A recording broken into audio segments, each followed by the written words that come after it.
আসসালামু আলাইকুম ওরহমতুল্লাহি আবরকাত। পাপড়ি না বিষ খাচ্ছেন দেখেন। ভোক্তা অধিকার এবার হাতে নাতে ধরল এদের সিন্ডিকেট। এরা মানুষের সাথে কিভাবে ধোঁকাবাজি করতেছে, একটু সাবধান হন। এই পাপড়ি দেখেন কিভাবে কি করতেছে। সম্পূর্ণ ভিডিওটি দেখার পরে আপনাদের মতামত জানাবেন। ধন্যবাদ সবাইকে। আমরা যে শাড়ি, তারপর লুঙ্গি, তোয়ালে মানে গামছা এগুলো ক্রয় করি, প্রথম ওয়াশ করার পর প্রচুর পরিমাণে রং উঠে যায়, টেক্সটাইল কালারও রং ছেড়ে দেয়। কিন্তু এখানে দেখেন একটু রং ছেড়ে দেয়নি। ওই যে এই যে রং দেওয়া আছে ওগুলোর নাম কি? চিপস। একটু ওটা নিজেরা তৈরি করছেন, আমরা একটু ভিতরে যাবো, চলেন। হ্যাঁ, ওটা রাখেন। হ্যাঁ, রেখে আমাদেরকে একটু দেখান, যান ভিতরে যান। এই যে চিপস গুলো, তাই না? কোথা থেকে কিনে আসছেন এগুলো? কয়টা কালার আছে? এইটা একটা, তারপরে এইখানে একটা আছে, তাই না? এইগুলো কালার। আর একটা আছে কি এইটা? এইটার নাম কি? এইটা চিপস। এটা প্লাস্টিকের মতো মনে হচ্ছে, যে তেলে দিলে ফুলে যাবে। কি কি রং ব্যবহার করছে আপনি জানেন? কোন দোকান থেকে? ক্যাশ মেমো দেখান, আমরা একটু দেখবো। এই কালার কি ফুড গ্রেড কালার দিয়েছে না টেক্সটাইল কালার দিয়েছে, তাই না? আপনি কাজ করেন, পানি নিয়ে আসেন তো, আমরা এটাও একটু দেখি ভিজে। যদি ফুড গ্রেড হয় তাহলে উঠে যাবে, আর যদি টেক্সটাইল কালার হয় ওই পানি ওই যে ওটাতে নিয়ে আসেন, এটাতে দেন। দেন, এখানে দেন। এটা তো তরল করে দেয়া, তো মনে হচ্ছে না উঠবে। দেখি, যদি না ওঠে তাহলে তো সমস্যা, আর যদি উঠে যায় তাহলে ঠিক আছে। দেন। হ্যাঁ, ফুড গ্রেড কালার হলে উঠে যাবে, লেগে থাকবে না।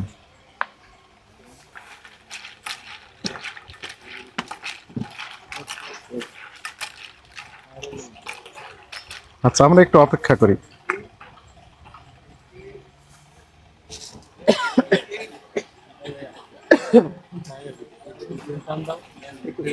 আর একটু পানি দিলে দিতে পারেন।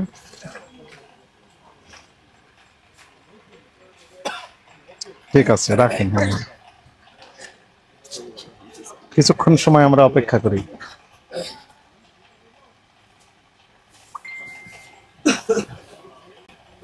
এগুলো কি আপনারা তৈরি করেন?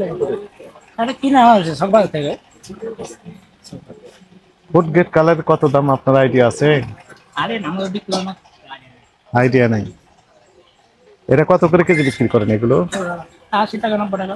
80 টাকা 90 টাকা। ফুড গ্রেড কালার কত দাম আপনি জানেন? কত হাজার টাকা?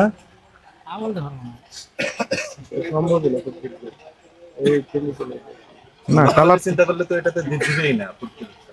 80 টাকা কেজি যদি এই জিনিসগুলো বিক্রি করে, চিপস গুলো, ফুড গ্রেডের দাম তো অনেক বেশি। 4-5 হাজার টাকা। এতো রং ছাড়ে না তো, একটু রং ছাড়ে নাই।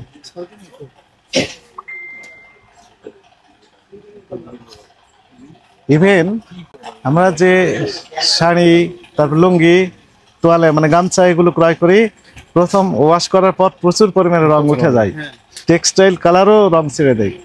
কিন্তু এখানে দেখেন একটু রং ছেড়ে দেয়নি। আপনি বুঝতে পেরেছেন? নতুন একটা গামছা কিনে নিয়ে এসে পানিতে দেবেন, রং ওঠে না? উঠে? এখানে উঠেছে? উঠেছে? ওঠেনি। না, এটা ওঠেনি। ওঠেনি, মুশকিল তো। তাহলে এটা রিস্কি হয়ে গেল তো।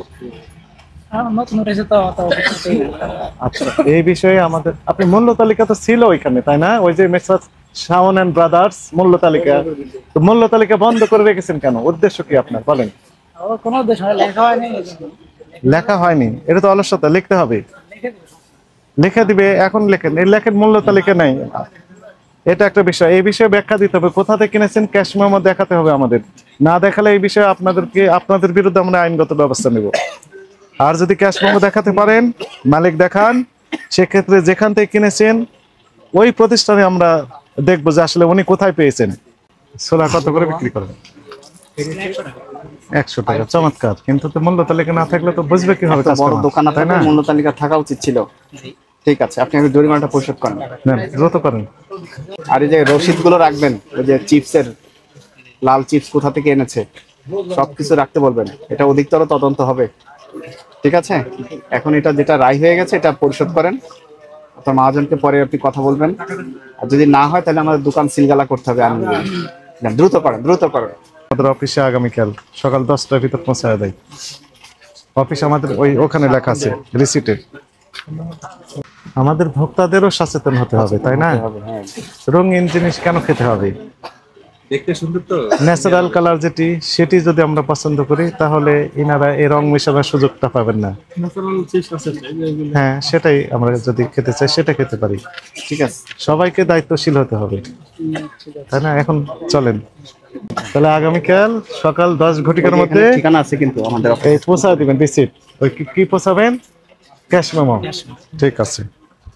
জাতীয় ভোক্তা অধিকার স্বর্ণাঙ্গ অধিদপ্তরের মহাপরিচালক মহোদয়ের নির্দেশনায় দেশব্যাপী একযোগে এই নিত্য প্রয়োজনীয় পণ্যের মূল্য যৌক্তিক, স্বাভাবিক এবং ভোক্তাগণের ক্রয় ক্ষমতার মধ্যে রাখার লক্ষ্যে এবং একই সাথে সরবরাহহীন যথাযথ রাখার লক্ষ্যে অভিযান পরিচালনা করা হচ্ছে। ঢাকা মহানগরীতে 13টি টিম একসাথে কাজ করছে বিভিন্ন গুরুত্বপূর্ণ বাজারগুলোতে। আমরা কারণ বাজারে এসে যেটি আমরা দেখলাম যে শসা, বেগুন, আলু, পেঁয়াজ সহ অন্যান্য যে সকল নিত্য প্রয়োজনীয় পণ্য রয়েছে সকল পণ্যের পর্যাপ্ত সরবরাহ রয়েছে এবং দাম ভোক্তাদের নাগালের মধ্যে রয়েছে। এবং ভোক্তারাও উচ্ছ্বাস প্রকাশ করছেন যে এইরকম মূল্য যদি সারা বছর পাওয়া যায় তাহলে তারা সারা বছরই খুব আনন্দের সাথে এই সকল পণ্য ক্রয় করতে পারে। তো আমাদেরও টার্গেট এটি যে সরবরাহ লাইন যেন যথাযথ থাকে এবং দাম ভোক্তাদের নাগালের মধ্যেই থাকে। আপনারা দেখলেন যে বেগুন বিক্রি হচ্ছে 25 টাকা, 30 টাকা কেজি। আলু বিক্রি হচ্ছে খুচরা পর্যায়ে 20 টাকা কেজি, এক পাল্লা 100 টাকা, 20 টাকা কেজি। শসা আমরা দেখলাম কত, 20 টাকা কেজি, সর্বোচ্চ 25 টাকা কেজি। কাঁচামরিচ বিক্রি হচ্ছে 30 টাকা থেকে 40 টাকা কেজি।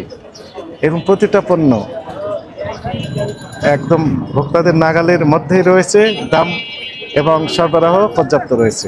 একই সাথে আমরা দেখলাম ছোলা বিক্রি হচ্ছে এখানে 100 টাকা কেজি, যে ছোলাটি প্রথম রমজানের দিকে 110 টাকা পর্যন্ত বিক্রি হয়েছে, কিন্তু এখন আর একটু কম দামে বিক্রি হচ্ছে। একই সাথে আমাদের একটা কনসার্ন ছিল যে ভোক্তাদের পক্ষ থেকে আমরা কিছু অভিযোগ পেয়েছিলাম যে হলুদ এবং মরিচের গুঁড়ার সাথে ইটের গুঁড়া মিশানো হয় অথবা আটার সাথে যে টেক্সটাইল কালার মিশিয়ে এগুলো বিক্রি করা হচ্ছে কিনা, সেই বিষয়ে আমরা সরেজমিনে তদন্ত করে দেখলাম যে না, সেরকম প্রমাণ আমরা আসলে পাই নাই। তবে আমাদের যে মনিটরিং সেটি অব্যাহত থাকবে।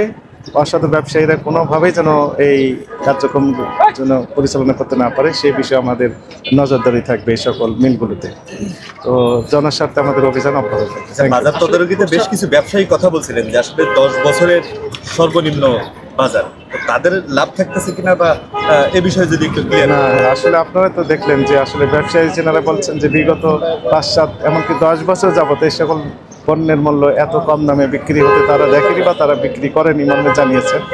আমাদেরও অবজারভেশন আসলে এরকমই যে এত কম দামে এই সকল পণ্য যে বিক্রি হয় এটি আসলে এই বছরই আমরা দেখতে পাচ্ছি। এটি সকলের জন্যই পজিটিভ। তবে আমাদের আরেকটা বিষয় খেয়াল রাখতে হবে, কৃষকরা যেন এই বিষয়ে লুজার না হয়, অর্থাৎ তাদের যে উৎপাদন খরচ তার সাথে কিছু যৌক্তিক লাভ যেন তারা পায়, এই বিষয়ে আমাদের মাথায় রাখতে হবে। আমরা দেখলাম যে খুচরা পর্যায়ে আলু বিক্রি হচ্ছে 20 টাকা, কিন্তু পাইকারি ওনারা কিনেছেন 17 টাকা কেজি।